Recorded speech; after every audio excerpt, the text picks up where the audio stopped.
নমস্কার বন্ধুরা, জয়াস কিচেনে আমার পুরনো বন্ধুদের জানাই অসংখ্য ভালোবাসা আর নতুন বন্ধুদের জানাই অনেক অনেক স্বাগত। আজকের আমি আবারও চলে এসেছি একটা নিরামিষ রেসিপি নিয়ে। তো বন্ধুরা, আজ বানাবো এঁচোড়ের কোপ্তা কারি। এটা আমার শাশুড়ি মায়ের কাছ থেকে শেখা। অসাধারণ রান্না করতেন উনি বন্ধুরা, আর এটা খেতে দারুণ লাগতো।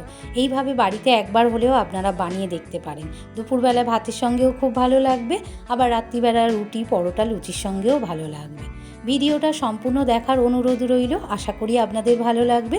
তো চলুন রেসিপিটা শুরু করা যাক। এঁচোড়ের কোপ্তা কারি বানানোর জন্য এখানে আমি একটা এঁচোড়ের 4 ভাগের 1 ভাগ নিয়ে ভালো করে ছোট ছোট টুকরো করে কেটে নিয়েছি, আর নিয়েছি একটা ছোট সাইজের আলু। এটাকে ভালো করে নুন দিয়ে সেদ্ধ করে নিয়ে টুকরিতে জল ঝরিয়ে নিয়েছি। এঁচোড় আর আলুটাকে আমি ভালো করে মাখিয়ে নিয়েছি। এবারে দিয়ে দেব আদা বাটা। এখানে 1 চামচের হাফ চামচ আদা বাটা দিয়ে দিলাম, আর দিয়ে দেব গুঁড়ো লঙ্কা, গুঁড়ো হলুদ, অল্প অল্প করে দিয়ে দেব স্বাদ মতো লবণ, আর 1 চামচ চিনি, আর একটা ভাজা মশলা এখানে আমি ধনে, জিরে, শুকনো লঙ্কা ড্রাই রোস্ট করে রেখেছিলাম, সেগুলো দিয়ে দিলাম। আলু আর এঁচোড়ের সঙ্গে মশলাটা ভালো করে মাখিয়ে নিতে হবে। সুন্দর করে মাখিয়ে নিয়ে আমি এটাকে 5 মিনিট ঢাকা দিয়ে রেস্টে রেখে দেব। এবারে আমি একটা ব্যাটার তৈরি করে নেব। তার জন্য একটা পাত্র নিয়ে নিয়েছি। পাত্রের মধ্যে 1 বাটি কাঁচের বাটির 1 বাটি বেসন নিয়ে নিলাম। এবারে দিয়ে দিয়েছি স্বাদ মতো লবণ, আর দিয়ে দিলাম ছোটো চামচের হাফ চামচ গুঁড়ো লঙ্কা আর ছোটো চামচের হাফ চামচ কালো জিরে। এবার সমস্ত উপকরণ ভালো করে মিশিয়ে নেব।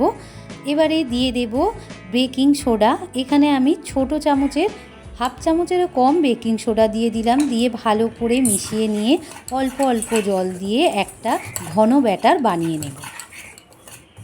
দেখুন বন্ধুরা, ঠিক এই রকম একটা ঘনত্বের ব্যাটার বানিয়ে নিতে হবে। এটাকে আমি 5 মিনিট রেস্টে রেখে দেব। ততক্ষণে আমি যে পুরটা করে রেখেছিলাম সেটা কোপ্তা কারির শেপ দিয়ে নেব। আমি যে পুরটা তৈরি করে রেখেছিলাম এঁচোড় আর আলুর, সেখান থেকে অল্প অল্প করে নিয়ে এরকম গোল গোল করে তৈরি করে প্রথমে নেব। তো বন্ধুরা, আপনাদের দাদা বলেছে আমি একটু চপ খাবো, এঁচোড়ের চপ, তাই আমি কটা একটু বড় বড় সাইজের করলাম। এটা আমরা সন্ধেবেলায় চায়ের সঙ্গে খাবো একটু চপ ভেজে।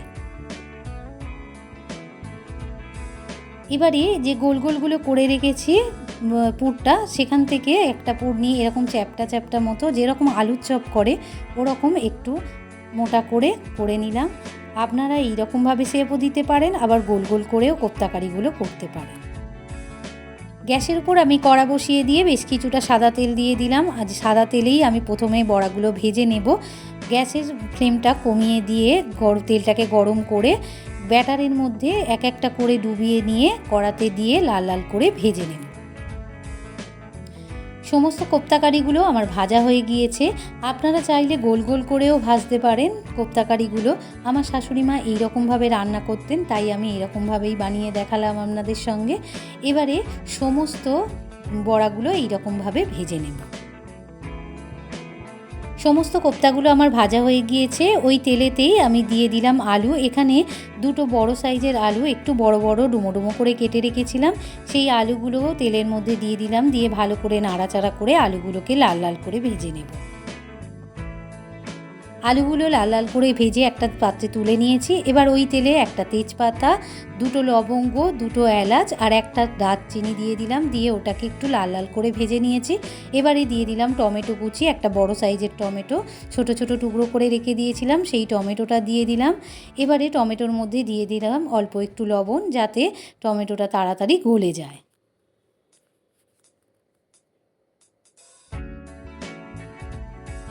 টমেটোটা ভালো করে গলা গলা হয়ে এসেছে। এবারে দিয়ে দিলাম বড় চামচের 1 চামচ আদা বাটা। আদা বাটাটা দিয়ে ভালো করে একটু ভাজাভাজি করে নেব, যাতে আদার গন্ধটা ছেড়ে যায়।